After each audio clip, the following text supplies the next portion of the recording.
We proceed from where we left last week. We're talking about sonship.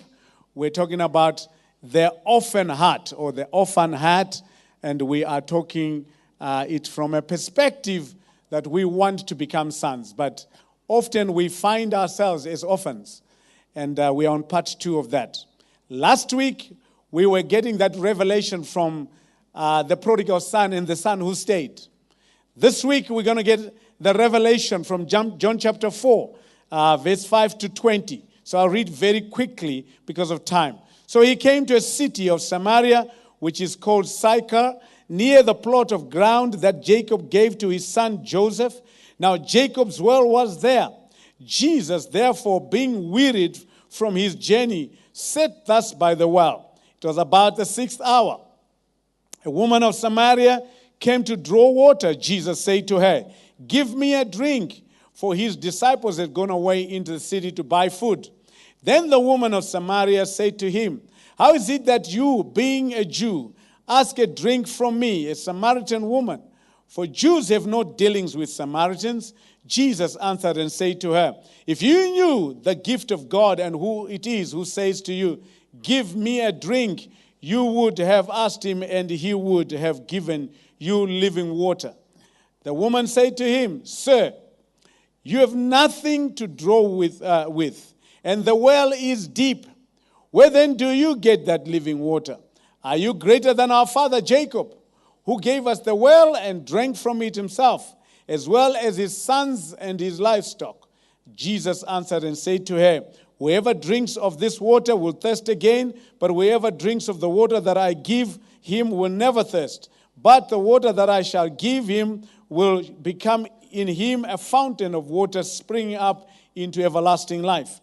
Then the woman said to him, "Sir, give me this water that I may not thirst, nor come here to draw." Jesus said to her, "Go call your husband and come here." The woman answered and said, "I have no husband." And Jesus said to her, You have well said, I have no husband, for you have had 5 husbands, and the one whom you now have is not your husband. In that you spoke truly." The woman said to him, "Sir, I perceive that you're a prophet. Our fathers worshipped on this mountain, and you Jews say that in Jerusalem is the place where one ought to worship." God bless the reading of his word. Let me just give a positioning on this scripture so that we understand the orphan spirit that is there. First and foremost, we've got to understand the background of the Samaritans. The Samaritans were strangers who had amalgamated with the Jews, and therefore they had intermarried with the Jews, but still remaining in the land that God had given to the children of Israel, but abandoned regularly into idolatry. They went into all sorts of worships and adopted partly the Jewish religion or Judaism at that time. They worshipped. So when you hear the Samaritan woman says, "Our father Jacob," it is a sign of wanting to belong. Because actually, there is no genealogy that is very clear. The Samaritans had just intermarried with the Jews. So there was a mixed blood there. After the return of the captivity of the Jews in Jerusalem, the Jews in Jerusalem refused to allow them to take part with anything, particularly with the rebuilding of the temple, because the rebuilding of the temple had a spiritual dimension and significance. The Samaritans were always pushed away from that significance. So, because if they built the temple, the Jews would say, "Now you are legitimate sons of Jacob." And so they pushed them away. But guess what the Samaritans did? They went on and built their own temple, which the Jews actually destroyed, which was on Mount Gerizim. So they destroyed it because they didn't want this idolatry to be elevated. So you would say that the Samaritans were a mixed blood with the Jews. They then built another, trying to build their own temple at Shechem, closer to where we find this temple, with this well that Jesus goes to, because Jesus actually goes to Samaria. And that's where they had occupied. And you remember that Shechem was a piece of land that Jacob bought, going back in Genesis, which had been occupied, but it had been given to him. He had to buy it back. And you also know that Shechem was a place that Joseph was buried. The bones of Joseph were buried when they journeyed all the 40 years, and when they got to the promised land again, and Joseph had said, carry my bones and you get buried here. So Jacob's well, when we find it here, Jacob's well is that place, that Shechem, and then that's why the Bible says that he had given to Joseph. So this is the same place, same area. But the Samaritans, because they're seeking an identity and a belonging, they occupied the same space. But Jesus goes there. So this is the background I wanted. And the Jews had no dealings and didn't want to have any dealings with the Samaritans. We find that in the book of Luke, chapter 9, when those 10 lepers were healed, the one who was a Samaritan was the only one who came back. So there was always a cry of belonging, of identity, of being adopted into this kingdom, into this family. So the Samaritans were always being kicked out all the time. They were always, no, you don't belong here. No, you don't belong here. And so on and so forth. But they did continue to.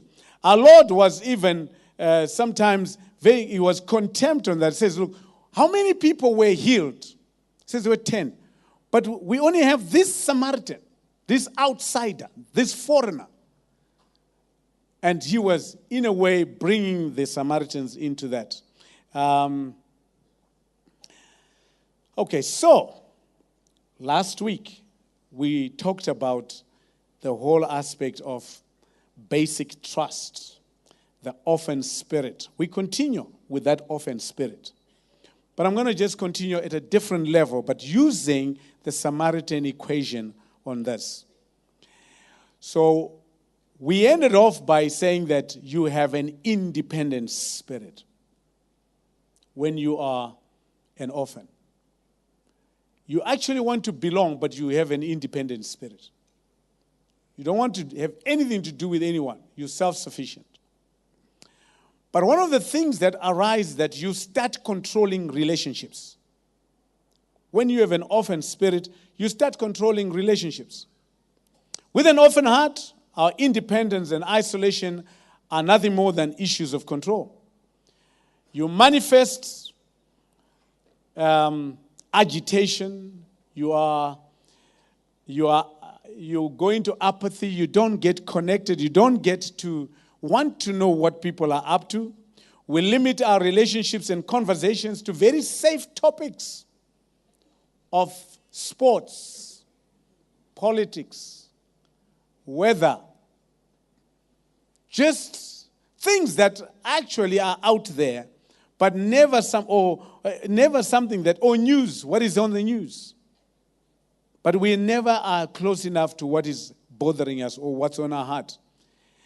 The fear of trusting, the fear of rejection, and the fear of intimacy prevents us from tackling the deeper subjects that could be bothering you. And from allowing anyone to become more personal with us. So you push people.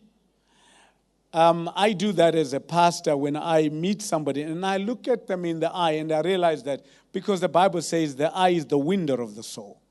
And I realize that there are issues here. But I also realize the quicker reaction is to engage on these superficial topics.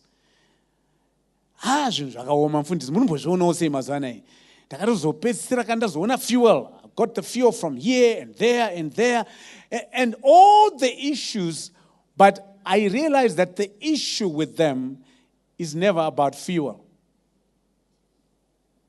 That they don't know how to occupy the space we have created. Now there's a vacuum.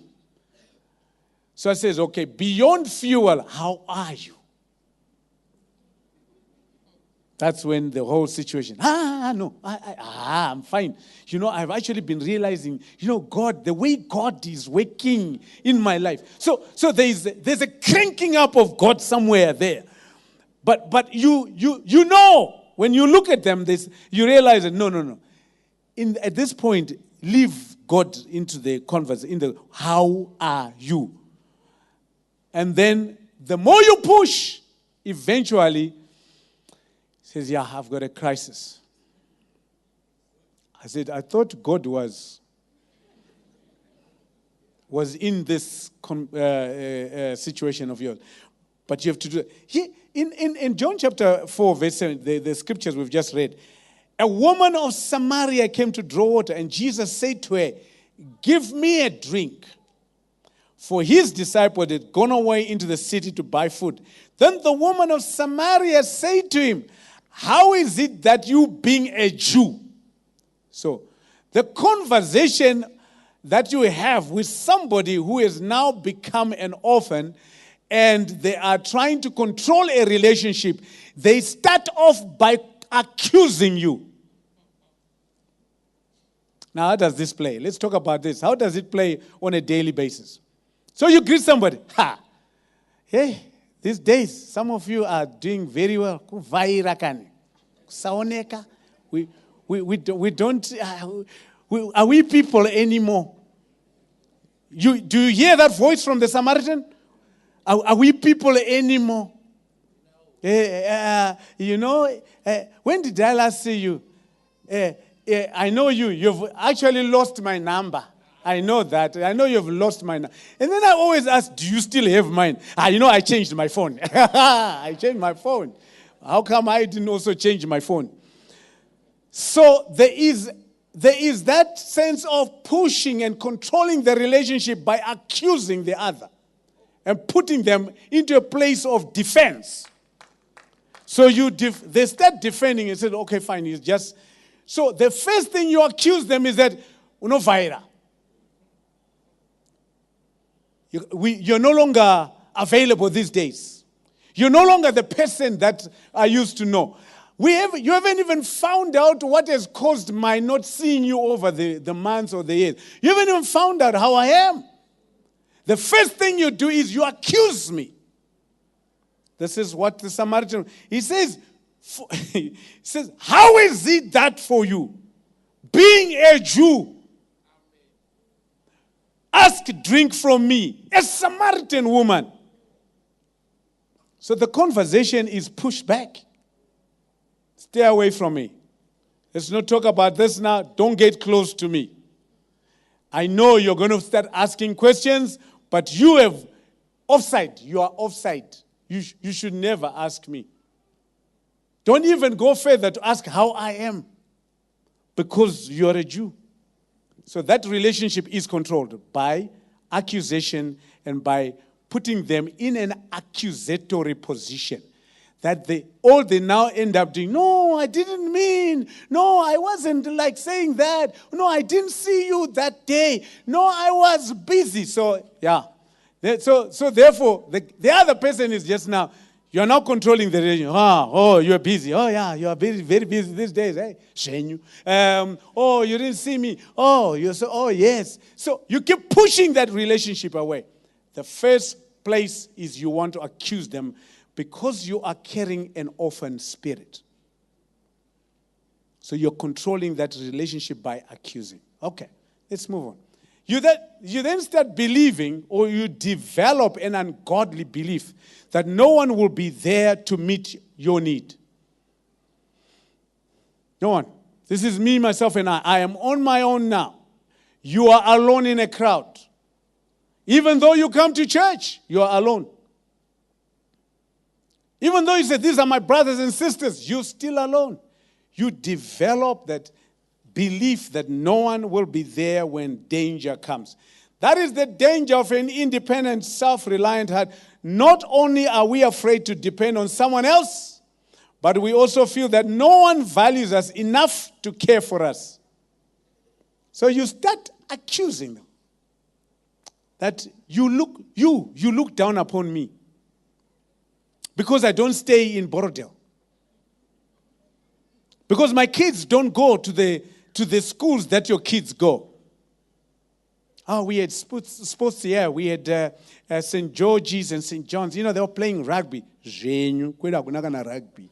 It's like they always have to tell you that you're not there. You don't understand my feelings. I used to do this with my guys from Bari, because we used to go there. I never changed anything. These guys in Bari would tell you, we never changed anything. Used to go there with my big car, nice car, S-Class, there. Why did I do that? I didn't want to go there with, hey, we can't go there. They will feel, this is too. No, I did that because I was telling them that you can be this and better. Stop giving me your inferiority, self-pity attitude of saying, that has no place. That is an orphan spirit. There's no place for that. There's no place to start abusing the other person because they are blessed differently. And I use the word differently. Not more, but differently. And then you start mocking the blessing that they have. Leave them with their big car and their big house, where they're just the two of them. Leave it with them. That's who they are.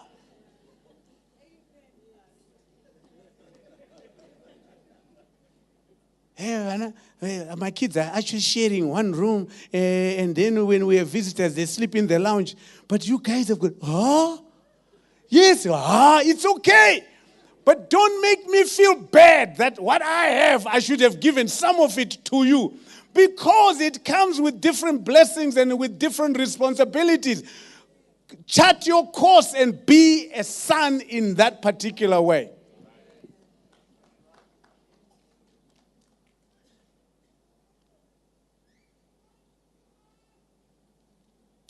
A few years ago, we are on an open heart surgery, are we? When I turned 18, I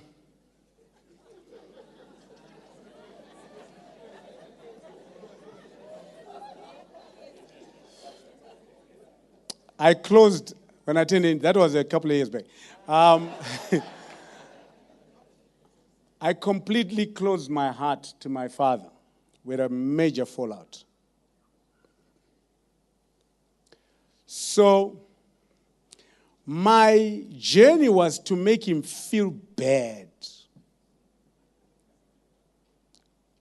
But feel bad that I can do things without him. Don't need him. I just finished high school. He had said he can't pay for school fees for university. I said, good. That's a good start. I had found a job as an article clerk. I said, I'm out of here. Moved into a flat. Bought my bed through one of these departmental store on credit. Didn't need any sofas. I had my 2-plate stove. Didn't need any help. Bought my knife and fork. Didn't need more than that. Self-sufficient. Created my own world. When they would ask how I am, I said, I could never be better. I am doing extremely well. I would tell my mother all this because I knew my mother would tell my dad that boy of yours is doing extremely well. He's doing better, I tried. I denied myself affection from him, and I also did the same. I created an orphan spirit. I was saved. I wasn't an unbeliever. I was leading prayer. But I had an orphan spirit. I took an independent spirit. I was defiant. I was controlling, so my control wasn't to control, I controlled by absence, just not being there. You said you've got a family gathering. I'm busy at work. Because I didn't want anybody to find out. I didn't want anybody to even come to my place from the family because I just didn't want them to just sit there and analyze. No, I'm okay. Lock the door. Don't come. My dad didn't even come to my place where I stayed until I was married. They didn't even know. They knew where I stayed. This is, up. There's somewhere here, this block of flats here. I was there. I was defiant. I was rebellious. That hurt me. I developed ulcers. Because I knew what I was doing. I was denying myself affection and love and care. But I was determined to have those ulcers. I was determined. I told my mother that I've got ulcers. And my mother says, so what? I was on a diet, and I don't eat this, I don't eat that. But I did that for myself because I could look after myself anyway. Until one day it broke on me. Message was preached on forgiveness and an independent and defiant spirit. Broke down, repented. I went and I bought. The other thing I didn't want to see my dad because he drank, and I just didn't want to see him. He drank alcohol every weekend. Not that he drank himself silly, but he just drank socially, and I just thought he was a sinner.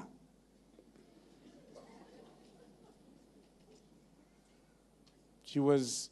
In my measurement of relationships and godliness and righteousness, I would not mix with such people. I broke down. The first thing I did was I bought a big mug, it was a beer mug. We are on an open heart surgery here, so confessions of the pastor. So it was a beer mug. It had the writing, the world's greatest dad. So I went to see him. Put it in a bit of thing so that he doesn't see what was in there. And I said, you know what, Baba? I miss you. And I broke down and I cried. And I'm sorry for what I've done. He also broke down and he cried. And I said, if today we were to choose another father, and God came and said, choose, you now have a moratorium to neglect and choose another father. Which father would you want? Because all this time I was playing out which father would be better for me. But I reconciled. Spirit of God spoke to me and I said, you will always be my dad, and I will always choose you. You are the world's greatest dad. So it was an amazing experience that healed my ulcers immediately. I couldn't eat anything spicy, but those of you who know me, how I like hot food, I was healed instantly. Because I developed an independent spirit. You know, the Samaritan woman says in verse 9, says, for Jews have no dealings with Samaritans. There was, I don't have anything to do with you. But today, my dad and I are great friends. We talk, we laugh. I tease him, he teases back. He phoned me yesterday, he says, ndirikunzwa newanu wanzi chiko mwe handisati ndaziva ndikati. So we laugh. The other weekend, my wife and I went to see him. He has built this wonderful place. And he says, come, I show you where you're going to bury me. He says, here. And I said, when is that going to be? He says, I don't know when. But I said, look, but there are rocks here, man. You're going to give us problems. He says, that is your problem, but I want to be buried here. Now, Now, I would never have this relationship had I remained defiant and independent. I would never have known how to be a father if I had not received my own father. He has lots of faults, so have I. But being an orphan spirit removes the desire, removes the opportunity for you to be a good mother and a good father. It takes away. It takes away all that. Even when you say, I'm going to be better than my father, I'm going to be better than my mother, you actually become worse than them. You actually become worse. In fact, when you look in the mirror, you say, look, I have become my father's son, if not worse. I have become my mother's daughter, if not worse. Let's keep going. You then develop superficial relationships. To plug that hole, besides being defiant and independent, you actually develop superficial relationships. Our relationships become superficial. With a closed heart, healthy relationships are very difficult. The more closed, the unhealthier the relationship. And never the safer, but one has to be vulnerable in order to have a healthy relationship. It's a paradox. You almost say, look, for me to have healthier relationships, I have to be vulnerable in order for me to have healthier and stronger relationship. But this spirit of an orphan says, no, in order for me to have the strong relationship, I must close my heart because I don't want anybody to hurt me. But you then have superficial relationships. The fear of receiving, the fear of comfort, the fear of admonition unconsciously begins to now influence us to keep others at arm's length emotionally. Don't want to know how I feel. Don't want to know how I feel. So I don't know anymore how to withhold my emotion from people. My wife and I were talking this morning. And we say, look, some of the things that I lose is when I really want to be open with people. I want to laugh. I want to, smile. I want to joke. I want to be all these things there. But I also want to cry. Yesterday I had a workshop. Brilliant workshop. In the process, I found myself breaking down and crying in that process. But it wasn't because it was just, where am I going to be myself and connect? Not that crying is the best way to connect only. There are other ways. But I'm just saying, if I cried, then you people start thinking, oh, there's something bad. No, sometimes it's just an outlet. I've just had a long week. And just for me to cry like that, my wife, it doesn't bother her. She just says, okay, fine, let me know when you are okay. But yeah, it's okay for me to cry. And some of us want to cry, but you can't because you think people will think you're weak. This is a weak one. Now I'm going to find how I can get them. No, don't even dare that. When I cry, I'm stronger. I'm not easily pushed when I've just cried. It means I've just regained my strength again. I've not allowed emotion to build up and be something else, but I'm crying to say, look, I have found you to be a safe space. And I'm being vulnerable to you. And husband and wife, sometimes husbands, we go and cry somewhere else. No, cry there even when your kids are there. They must know that dad cries. But withhold this affection. In our family, my daughter and I are the ones who easily cry. So when she cries, I'm also easy to cry. So you can see tears already filling up for absolutely nothing sometimes. Absolutely small things. Small things. But once it is done, it's fine. We've cried, we've gone, we move on. It's a safe space for us.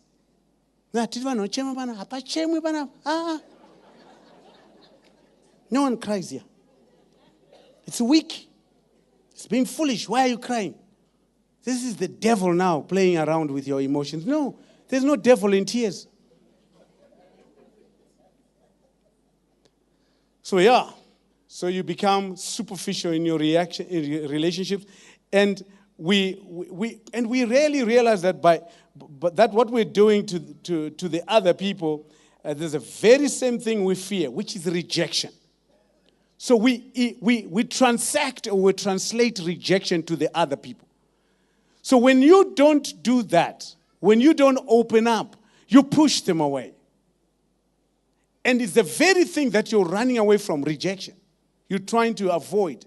The woman in verse 11, 12, and the woman said to him, "Sir, you have nothing to draw with." Can you see how she's still trying to push him back? "And the well is deep. Where then do you get that living water? Are you greater than our father Jacob, who gave us the well and drank from it himself, as well as his sons and his livestock?" Rejection. You become prickly. People, hey, okay, I'm sorry. Hey, are you better than our father Jacob? The well is deep. How are you going to do it? Man. So you reject them.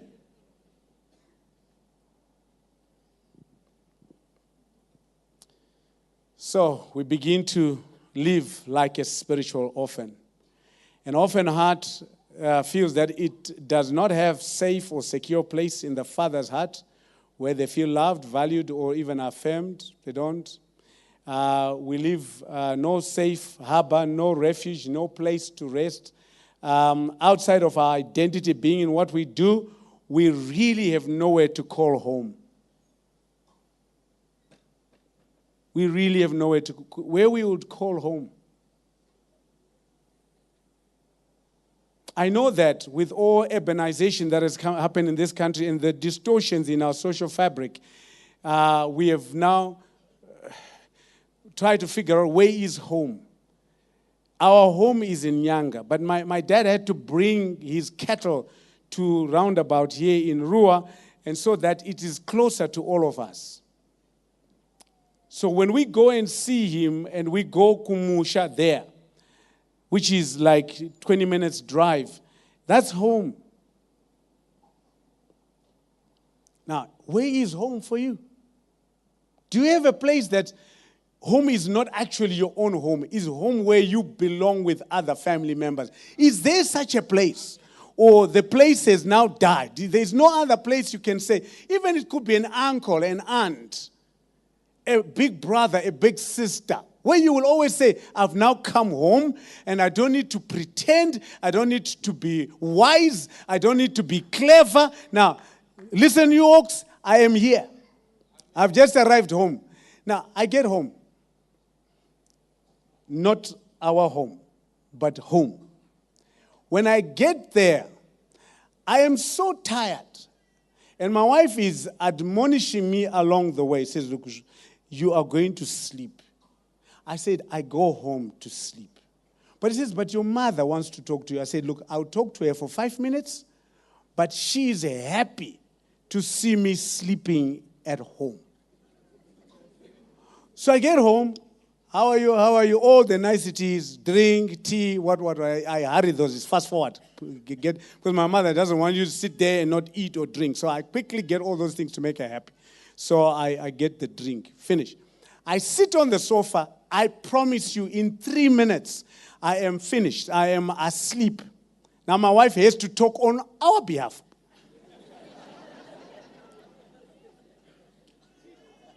Talk on my behalf.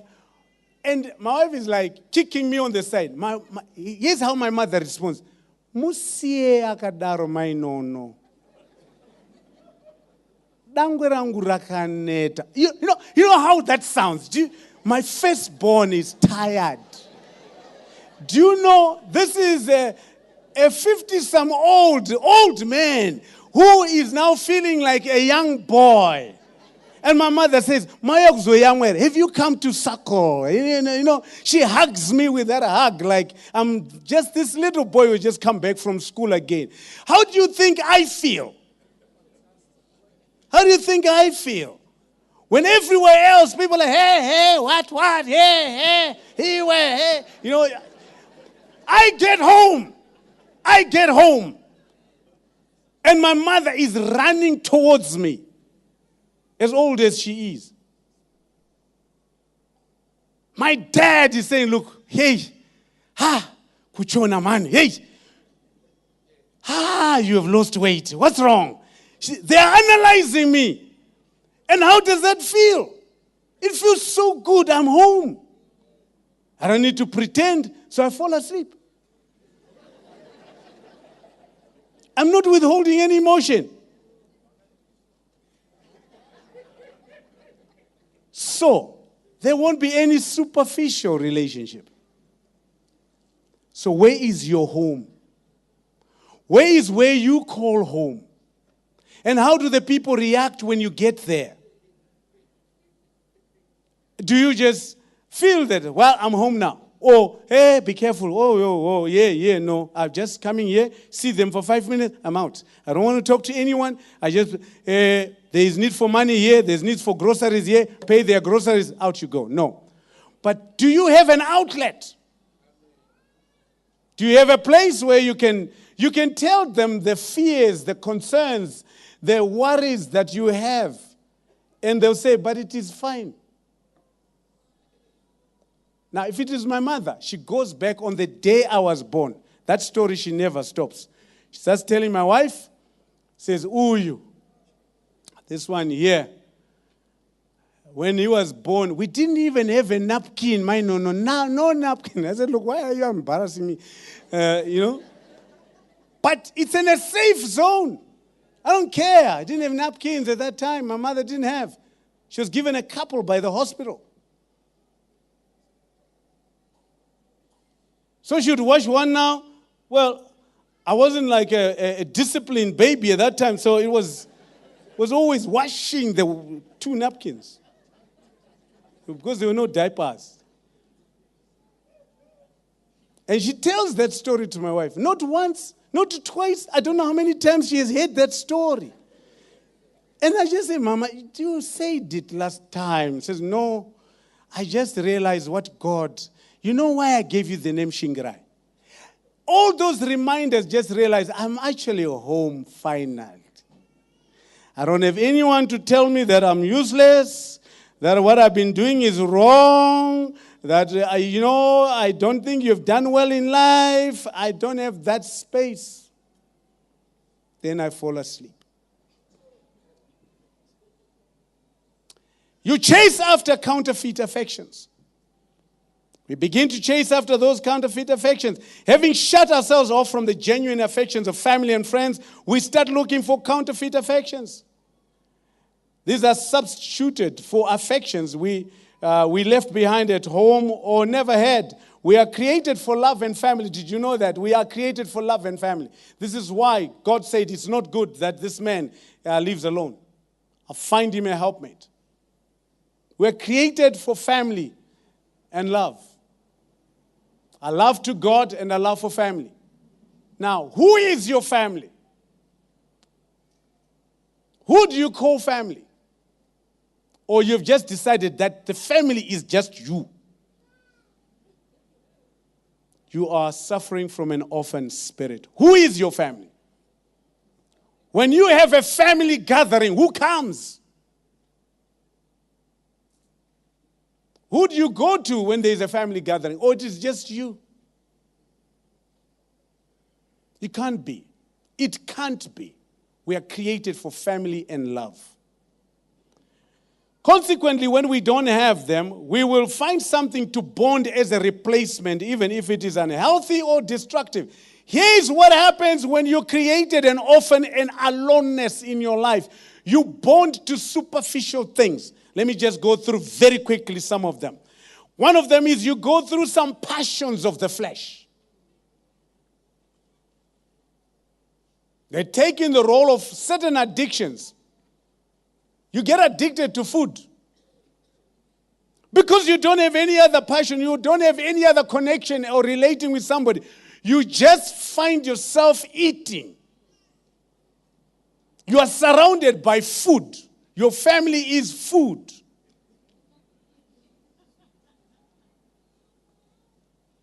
Alcohol abuse. You become alcoholic. That's all you do. They tell me that those who drink alcohol is supposed to be a social drink. So you must drink it with other people. But the biggest test you find is that when you start drinking alcohol on your own,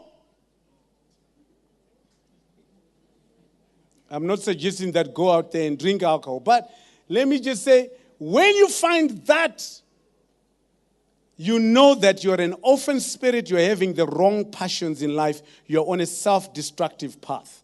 Drugs. You start depending on drugs. Some of those drugs are sleeping drugs because you can't sleep. Yeah, painkiller drugs, you can't sleep. Bronco, you can't sleep. All those things. You start having a passion for substance abuse. Pornography is another one. There was a men's retreat a couple of months back, and they would tell you they talked about pornography. I wasn't there, but they said they did. But once you are not connected in a relationship, this also becomes an addiction for you.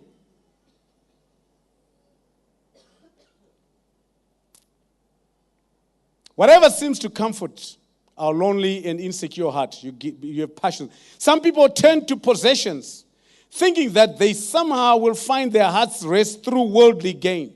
So you pursue possessions. You don't just buy one car, but you buy 10 of them.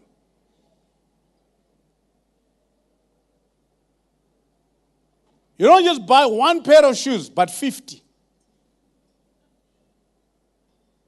You just don't have 3 hair pieces, but we have 30 hair pieces. All these things here become just an obsession for possessions. You can't sleep because you're always trying to possess something. At night, during the day, in the morning, in the evening, your goal is to possess. And once you're possessed, you realize that actually there's nothing to it. It's all vanity. And then you move. Still others seek positions. The praise of men. The advisory member.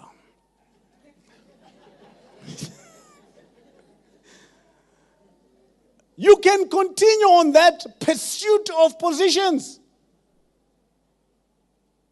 I've got to look in the mirror all the time and say, look, these things here, is it things because I am wanting positions so that I be seen to belong, or this is what God is saying? The praise of man and seeking acceptance by striving to be seen or by slaving away in an effort to win approval of others. You're always trying to win that approval. You don't know me. This is the one. This is, I am the chairman, the CEO, the founder, the advisor, I am the engineer, I'm the technician, I'm everything, I'm the father, I'm the mother, There is a sense of grabbing positions so that you get approval by others. Yet others seek performance. Feels that there is something more you must do or put in order before you can find rest and feel good about yourself. There is always activity around you. You go here, you go there, you do this, you do that. There is no rest. You are just going on and on and on and on. Performance. And that becomes your gap filler for this orphan spirit. And others, it's people. People believe that the person or spouse is the answer to all your needs instead of making God's love your primary source. So you start trying to enslave others. 1 or 2 people. That you make them your slaves. You have to do this. You can't go away. You can't do this. You're mine. And you enslave them. You cage them. You possess them. And then there are others who start becoming power seekers. Desire to control their own life and destiny with little desire to open or real with a little sense of need for anything from anybody. Control of emotions, people or the circumstances, their way of making sure that they are never disappointed or hurt again. The daily battle becomes one of oppression. We begin to battle a stronghold of oppression now. In all this, you have certain superficial passions that are only known to you. Because all these are not like public.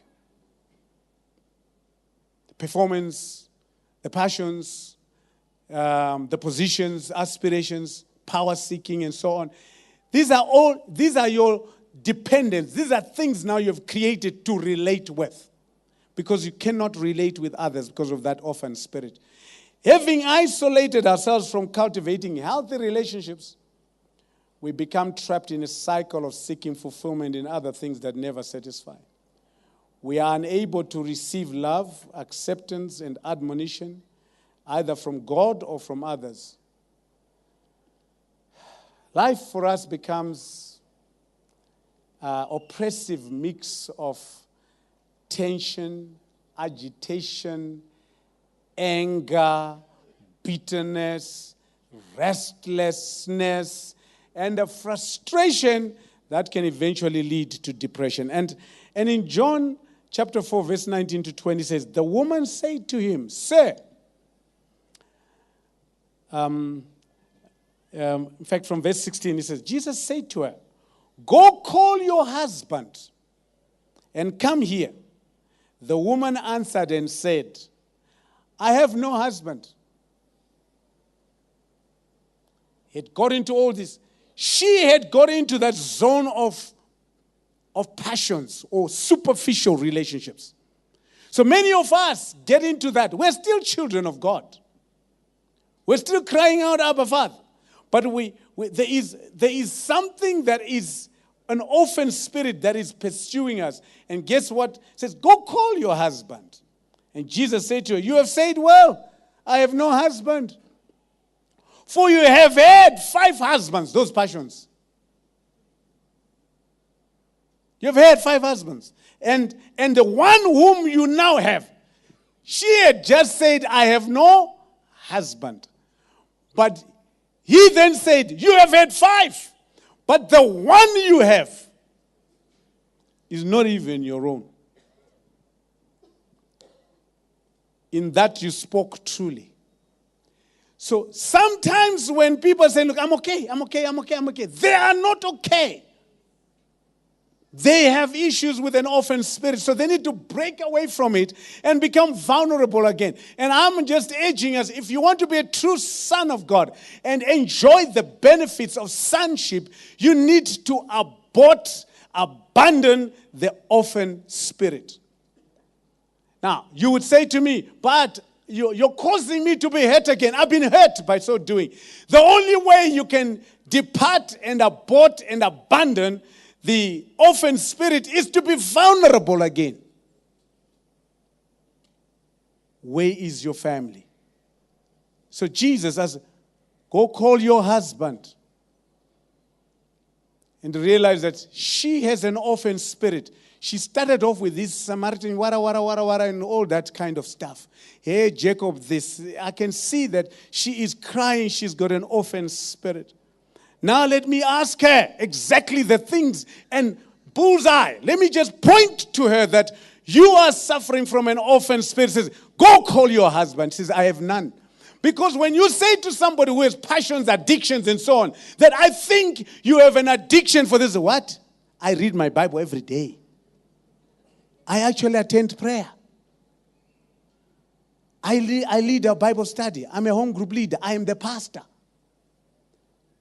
But the moment you break through that orphan spirit, they always are saying, I don't have any of this. Says, go call him. She could never bring that man there. Never. Guess what she did? She ran to the village. The only way she was going to regain her sonship in the Lord, as I finish, was to go back to the village that knew her. And she says, come and see a man. Come and see the Messiah. Come and see the prophet who has told me what I am. A whole village was saved because she became a true son of God. She became vulnerable. And everybody says, now we know that this is now a child of God. No more wara wara, Jacob this and Jacob that. Well that and well this. Husband this. No! He has told me who I am. Now I belong. I can enjoy the full benefits of being a true son, a true child of God. I don't need to justify it by a well. I don't need to justify it by genealogy. I don't need to. But this is the man. And Jesus opened that door for her, and she was immediately a son. The passions went away. A whole village whose passions also, the Samaritan village. When you read in Acts chapter 1, and Jesus, go ye therefore. No, it says, look, you shall be my witnesses in Judea, Samaria. It says all of them must know that they are sons. Starting with right here. So it's not going to be just for a few. Then she was brought into the sonship. Who is your family? Let me ask this question as I close. Where is your husband? Go and call your husband. Go and call your wife. Go and call your mother. Go and call your father. Go and call your daughter. Go and call your son. Go and call your brother. Go and call your sister. And if you can't answer any of that, you know that you need to arise and realize that God has come for you at this time. Amen? Let's stand up together.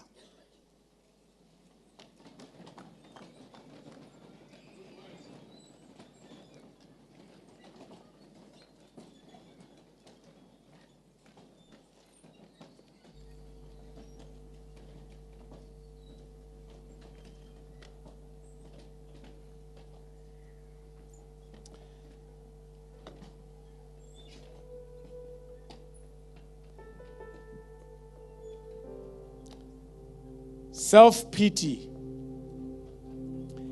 inferiority or superiority complexes will never make you a better son. Accusing others to be less considerate of you will not redeem you from an orphan spirit. You need to just rise up and own your place as a son. You need to arise and say, come and hear.